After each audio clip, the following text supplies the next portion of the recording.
നമസ്കാരം, ഞാൻ കാവാല ശശികുമാർ. അല്ല, ഇതൊക്കെ നിങ്ങളും കേട്ടോ? നിങ്ങളും കേട്ടിട്ടുണ്ടാവണം. പി കെ കുഞ്ഞാലിക്കുട്ടി കേരളത്തിലെ മുഖ്യമന്ത്രിയായോ? വി ഡി സവർക്കർ ബ്രിട്ടീഷുകാരുടെ ഭരണകാലത്ത് ജയിലിൽ കിടന്നിട്ടില്ലേ? ശിവൻകുട്ടി എന്ന മുൻ മന്ത്രി മുട്ടുകുത്തിയത് പുതിയ മന്ത്രി ഷംസുദ്ദീൻ അറിഞ്ഞിട്ടില്ലേ? വിദ്യാഭ്യാസ മേഖലയിൽ ഇടപെടുമ്പോൾ വളരെ സൂക്ഷിക്കണം. വിശദീകരിച്ച് പറയാം. വന്ദേമാതരം ദേശീയ ഗീതമാണ്.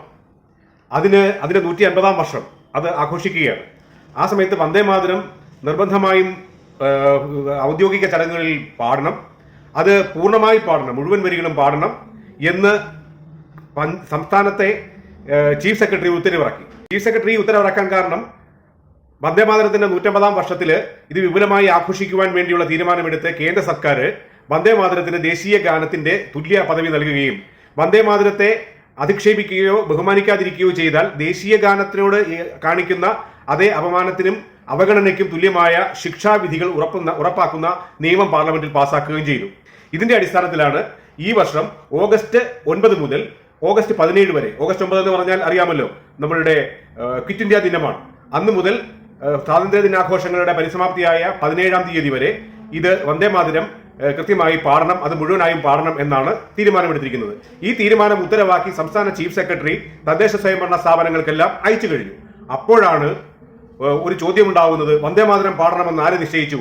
അങ്ങനെ പാടേണ്ട ആവശ്യമില്ല എന്ന് ചില കുബുദ്ധികൾ പ്രചാരണം നടത്തി.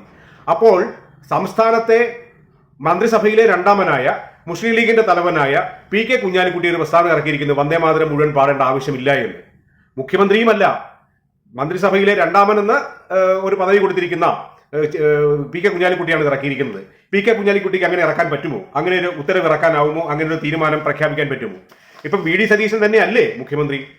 മുസ്ലിം ലീഗിന്റെ നേതാവ് പി കെ കുഞ്ഞാലിക്കുട്ടിക്ക് അങ്ങനെ പറയാൻ ആരാണ് അധികാരം കൊടുത്തത്? ഇപ്പൊ സതീശന്മാരി കുഞ്ഞാലിക്കുട്ടി ആയോ? നിങ്ങൾ അറിഞ്ഞോ? വന്ദേമാതരത്തെ അനാദരിച്ചാൽ 3 വർഷം തടവുണ്ട്. 3 വർഷം തടവും പിഴയുമാണ് ശിക്ഷ. 3 വർഷം തടവാവാം, 2 കൂടിയാവാം. ആദ്യത്തെ പ്രാവശ്യം അങ്ങനെ ചെയ്താൽ അങ്ങനെ, പിന്നെയും ആവർത്തിച്ചാൽ വീണ്ടും ശിക്ഷ കൂടിക്കൊണ്ടേയിരിക്കും. അതാണ് തീരുമാനം.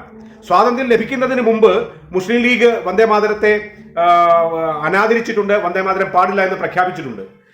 സ്വാതന്ത്ര്യത്തിന് മുമ്പ് മുസ്ലിം ലീഗ് നടത്തിയ ആക്ടിവിറ്റിയുടെ ഭാഗമാണ്, അവരുടെ പ്രവർത്തനങ്ങളുടെ ഭാഗമാണ്, നിലപാടുകളുടെ ഭാഗമാണ് ഭാരതം 2ആയി വിഭജിക്കപ്പെട്ടത് പോലും. രാജ്യം വിഭജിക്കാൻ കൂട്ടുനിന്ന അവർക്ക് പക്ഷേ ഈ സ്വതന്ത്ര ഇന്ത്യയിൽ ഇങ്ങനെയൊക്കെ ആവശ്യപ്പെടാനും അവകാശപ്പെടാനും ആവില്ല എന്നുള്ളതാണ് വാസ്തവം. രാജ്യത്തിന്റെ അഖണ്ഡത നിലനിർത്തുമെന്നും ദേശവിരുദ്ധ പ്രവർത്തനങ്ങൾക്ക് കൂട്ടുനിൽക്കില്ല എന്നുമൊക്കെ അർത്ഥം വരുന്ന പ്രതിജ്ഞ എടുത്തിട്ടുള്ള ആളാണ് ഈ മന്ത്രി. പി കെ ഷംസുദ്ദീൻ ആവട്ടെ, പി കെ കുഞ്ഞാലിക്കുട്ടി ആകട്ടെ, മുസ്ലിം ലീഗിന്റെ മന്ത്രിമാരാകട്ടെ, എല്ലാ മന്ത്രിമാരും ഈ തരത്തിൽ പ്രതിജ്ഞ എടുത്തിരിക്കുന്ന ആൾക്കാരാണ്. അവരാണ് ഇങ്ങനത്തെ ചില തീരുമാനങ്ങൾ പ്രഖ്യാപിക്കുന്നത്, ഓർമ്മ വേണം. ഇനി വന്ദേമാതരം പാടില്ല, പൂർണ്ണമായും ഒരു കാരണവശാലും പാടില്ല എന്നാണ് പറയുന്നതെങ്കിൽ സംസ്ഥാന മന്ത്രിസഭ അധികാരമേറ്റ സമയത്ത് വന്ദേമാതരം പൂർണ്ണമായും പാടിയല്ലോ. അന്നേരം ഈ സത്യപ്രതിജ്ഞ ചെയ്ത മന്ത്രിമാർ അവിടെ ഉണ്ടായിരുന്നല്ലോ. സത്യപ്രതിജ്ഞ മന്ത്രിമാർ മാത്രമല്ല, അവരാരും ചെവിയൊന്നും പൊത്തി നിന്നില്ല. ആ സത്യപ്രതിജ്ഞ ചെയ്ത മന്ത്രിമാർ മാത്രമല്ല, മുസ്ലിം ലീഗിന്റെ നേതാവായ, അഖിലേന്ത്യാ നേതാവായ പാണക്കാട് തങ്ങൾ പോലും അവിടെ ഉണ്ടായിരുന്നു. അദ്ദേഹവും അറ്റൻഷനായി ആ വന്ദേമാതരം മുഴുവൻ പാടുന്ന സമയം വരെ അവിടെ ഉണ്ടായിരുന്നു എന്നുള്ളതാണ് വാസ്തവം. വന്ദേമാതരത്തിന്റെ 150-ാം വർഷത്തിലാണ് ഈ പ്രത്യേക തീരുമാനം. അതിന് കൃത്യമായ ഉത്തരവുമുണ്ട്. ഇനി ഉത്തരവിറക്കിയ ചീഫ് സെക്രട്ടറി വിശ്വനാഥ് സിൻഹ അദ്ദേഹത്തെ ഈ സർക്കാർ പുറത്താക്കുമോ? നടപടിയെടുക്കുമോ? കാരണമുണ്ട്. തിരുവനന്തപുരം കോർപ്പറേഷനിലെ ഒരു മെമ്പറായ കൗൺസിലറായ ആർ സുഗതന് അനുകൂലമായി ഉത്തരവിറക്കി എന്ന കാരണം പറഞ്ഞിട്ട് തദ്ദേശ സ്വയംഭരണ വകുപ്പിലെ അണ്ടർ സെക്രട്ടറി ഡോക്ടർ ചിത്ര പി അരുണിമയെ ഇവർ സസ്പെൻഡ് ചെയ്തിരിക്കുകയാണല്ലോ. അങ്ങനെയാണെങ്കിൽ ഇപ്പോൾ ഈ ചീഫ് സെക്രട്ടറിയെ സസ്പെൻഡ് ചെയ്യുമോ? വെറുതെ ഓരോ തീരുമാനങ്ങളും, വെറുതെ ഓരോ നിലപാടുകളും എടുക്കുകയാണ്. കേരള നിയമസഭയിലെ പ്രതിപക്ഷ നേതാവും മുൻ മുഖ്യമന്ത്രിയുമായ പിണറായി വിജയൻ ഈ കാര്യമൊന്നും അറിഞ്ഞിട്ടുണ്ടാവില്ല, പാർലമെന്റിൽ നിയമം പാസാക്കിയത്. അതുകൊണ്ട് അദ്ദേഹത്തിന് പറയാം, വന്ദേമാതരം മുഴുവൻ പാടേണ്ട ആവശ്യമില്ല, അത് പകുതി ഭാഗം പാടിയാൽ മതി, കാൽഭാഗം പാടിയാൽ മതി, അരഭാഗം പാടിയാൽ മതി എന്ന് അദ്ദേഹത്തിന് പറയാം. കാര്യം അദ്ദേഹത്തിന് ഈ കാര്യം ഒന്നും അപ്ഡേറ്റഡ് അല്ല. ഒരു പ്രായമായ ഒരു പ്രശ്നം ഉണ്ടാവാം. പിന്നെ പാർട്ടിക്ക് വേണ്ട രീതിയിലുള്ള എംപിമാരില്ല, അവിടുന്ന് കൃത്യമായ വിവരങ്ങൾ കിട്ടുന്നില്ല. പക്ഷെ പത്രം വായിക്കുന്നുണ്ടാവുമല്ലോ, അറിയേണ്ടതാണ്. പ്രതിപക്ഷ നേതാവെന്ന നിലയിൽ അറിയേണ്ടതാണ്. എന്നാൽ അതിനേക്കാൾ വലിയ അപകടകരമായ പ്രശ്നം എവിടെയാണെന്നറിയോ? ഇത് സംസ്ഥാനത്തെ ആഭ്യന്തരമന്ത്രിയായ രമേശ് ചെന്നിത്തല, അദ്ദേഹത്തിനും ഈ കാര്യം അറിയില്ല. അദ്ദേഹം പറയുന്നു, കഴിഞ്ഞ വർഷം നമ്മൾ പാടിയില്ലായിരുന്നല്ലോ, 4 വരിയല്ലേ പാടിയുള്ളൂ, അതുപോലെ തന്നെ മതി എന്നൊക്കെയാണ് തോന്നുന്നത് എന്നൊക്കെയാണ് അദ്ദേഹം പറയുന്നത്. സംസ്ഥാനത്തെ ആഭ്യന്തര വകുപ്പ് മന്ത്രിയാണ്. ഇത്തരം കാര്യങ്ങൾ പാർലമെന്റിന്റേതായാലും സംസ്ഥാനത്തെ നിയമങ്ങളും രാജ്യത്തെ നിയമങ്ങളും നടപ്പിലാക്കേണ്ട മന്ത്രിയാണ് അദ്ദേഹം പറഞ്ഞത് അങ്ങനെയാണ്. ഇനി മറ്റൊരു വിഷയമുണ്ട്, അതാണ് വി ഡി സവർക്കറുടേത്.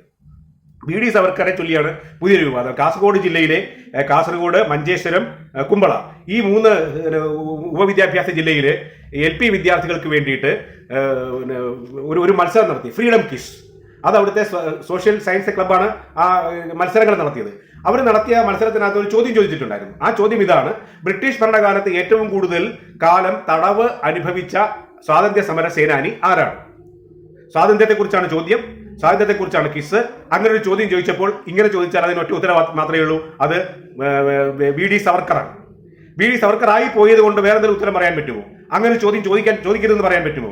സ്വാതന്ത്ര്യത്തെക്കുറിച്ചാണ് ചോദ്യം. ആ സ്വാതന്ത്ര്യത്തെക്കുറിച്ചുള്ള ചോദ്യത്തിൽ BD സവർക്കറെ കുറിച്ച് ചോദിച്ചില്ല, പിന്നെ എന്താണ് ചോദിക്കുക? അപ്പൊ അങ്ങനെ ചോദ്യം ചോദിച്ചപ്പോൾ അത് RSSന്റെ അജണ്ട നടപ്പിലാക്കാൻ വേണ്ടിയാണ് എന്നാണ് ആക്ഷേപം.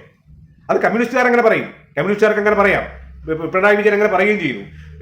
മുസ്ലിം ലീഗിന്റെ വിദ്യാർത്ഥി സംഘടനയായ MSF ആണ് ആദ്യം പ്രശ്നം ഉണ്ടാക്കിയത്.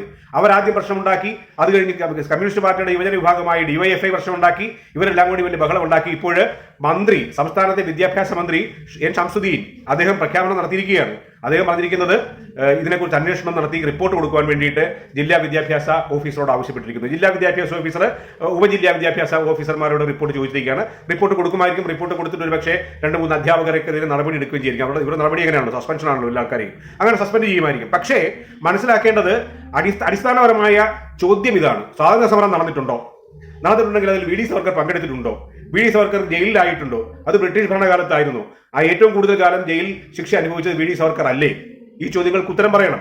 ആ ചോദ്യത്തിന് ഉത്തരം പറയാത്തത് എന്താണ്? ഇത് ദളിതീകരണ പഠനമാണോ? അത് താലിബൻ ഭരണമാണോ? അങ്ങനെ ചെയ്യാൻ പറ്റുമോ? സ്വാതന്ത്ര്യം, സവർക്കർ, ദേശീയ പതാക, ദേശീയ ഗാനം, ദേശീയ ഗീതം, ഇക്കാര്യം ഒന്നും മിണ്ടാൻ പാടില്ലേ? കമ്മ്യൂണിസ്റ്റുകാരെ ഇതൊക്കെ പറയുന്നത് സഹിക്കാൻ പറ്റും, മനസ്സിലാക്കാൻ പറ്റും. കാരണം എന്ന് വെച്ച് കഴിഞ്ഞാൽ കമ്മ്യൂണിസ്റ്റുകാർക്ക് ഇനിയും സ്വാതന്ത്ര്യം കിട്ടിയതായിട്ട് അവർ അംഗീകരിച്ചിട്ടില്ല. സ്വാതന്ത്ര്യത്തെ ലബ്ധിയെ അവര് അംഗീകരിച്ചിട്ടില്ല. റിപ്പബ്ലിക്കിനെ അംഗീകരിച്ചിട്ടില്ല. August 9 എന്ന് പറയുന്നത് ക്വിറ്റ് ഇന്ത്യ ദിനമാണ്. ക്വിറ്റ് ഇന്ത്യ സമരം നടത്തിയപ്പോൾ ക്വിറ്റ് ഇന്ത്യ സമരത്തെ പിന്നിൽ നിന്ന് കുത്തിയ ആൾക്കാരാണ് കമ്മ്യൂണിസ്റ്റുകാർ. അവർക്കത് പറയുന്നത് മനസ്സിലാക്കാൻ പറ്റും. പക്ഷേ സംസ്ഥാനത്ത് നിയമപ്രകാരമുള്ള, വിധിപ്രകാരമുള്ള സത്യപ്രതിജ്ഞ എടുത്ത മന്ത്രിമാർക്ക് ഈ തരത്തിലുള്ള തീരുമാനങ്ങൾ എടുക്കാൻ എങ്ങനെയാണ് കഴിയുക? ചീഫ് സെക്രട്ടറി ഉത്തരവ് ഇറക്കിയിട്ടുണ്ടെങ്കിൽ ആ ഉത്തരവ് നടപ്പിലാക്കേണ്ടത് തന്നെയാണ്. അത് രാജ്യത്തിന്റെ ആവശ്യമാണ്, രാജ്യത്തിന്റെ പൊതു തീരുമാനമാണ്, പാർലമെന്റിന്റെ തീരുമാനം. അതിനെ എങ്ങനെ ചോദ്യം ചെയ്യാനാവുന്നു എന്നൊരു ചോദ്യമുണ്ട്. ഇത്ര മാത്രമേ പറയാനുള്ളൂ. പള്ളുരുത്തിയിൽ ഒരു സംഭവം ഉണ്ടായില്ലേ? പള്ളുരുത്തിയിൽ ചില മതമൗലികവാദികൾ അവിടുത്തെ ഒരു വിദ്യാലയത്തിൽ യൂണിഫോമിന്റെ ഭാഗമല്ലാത്ത ഹിജാബ് ധരിച്ച് ചെല്ലുവാൻ വേണ്ടിയുള്ള തീരുമാനമെടുത്തു. ആ ഹിജാബ് ധരിച്ച് ചെന്ന വിദ്യാർത്ഥികളെ അവിടുത്തെ അധ്യാപകർ, പ്രിൻസിപ്പാൾ പുറത്താക്കി കഴിഞ്ഞ ഉടനെ ഇവിടുന്ന് അന്നത്തെ സർക്കാരിന്റെ വിദ്യാഭ്യാസ മന്ത്രിയായിരുന്ന B. ശിവൻകുട്ടി ചാടിക്കേറി പറഞ്ഞു അവരെ തിരിച്ചെടുത്തില്ലെങ്കിൽ സ്കൂളിനെ പൂട്ടിക്കുമെന്ന് പറഞ്ഞു. പക്ഷേ സ്കൂൾ പൂട്ടിയില്ല. വിദ്യാഭ്യാസ വകുപ്പ് മന്ത്രിയായിരുന്ന B. ശിവൻകുട്ടി മുട്ടുകുത്തി. അങ്ങനെ കോടതി പോലും തീരുമാനമെടുത്തു. അവസാനം ഈ മതമൗലികവാദവുമായി ചെന്ന വിദ്യാർത്ഥിയുടെ അല്ലെങ്കിൽ വിദ്യാർത്ഥി സമൂഹത്തിലെ അല്ലെങ്കിൽ അവരെ ഇളക്കിവിട്ട ആളുകളും രക്ഷിതാക്കളും ആ കുട്ടിയെ തന്നെ ആ സ്കൂളിൽ നിന്ന് കൊണ്ടുപോകേണ്ട അവസ്ഥ വന്നു. ഇങ്ങനെയുള്ള അപകടങ്ങൾ ഒരു ആൾ കുഴിയിൽ ചാടിയത് കണ്ടാൽ അത് കണ്ട് മനസ്സിലാക്കുവാനുള്ള ശേഷി പോലും ഇല്ലാത്ത ആളാണ് നമ്മുടെ വിദ്യാഭ്യാസ മന്ത്രിയെങ്കിൽ എന്ത് പറയാനാണ്? നമ്മുടെ കേരളം എങ്ങോട്ടാണ് പോകുന്നത് എന്നൊരു ചോദ്യത്തിന്റെ ഒരു 2-3 സംഭവങ്ങളാണ് ഇപ്പോൾ പറഞ്ഞത്. നമുക്ക് വീണ്ടും കാണാം. നമസ്കാരം.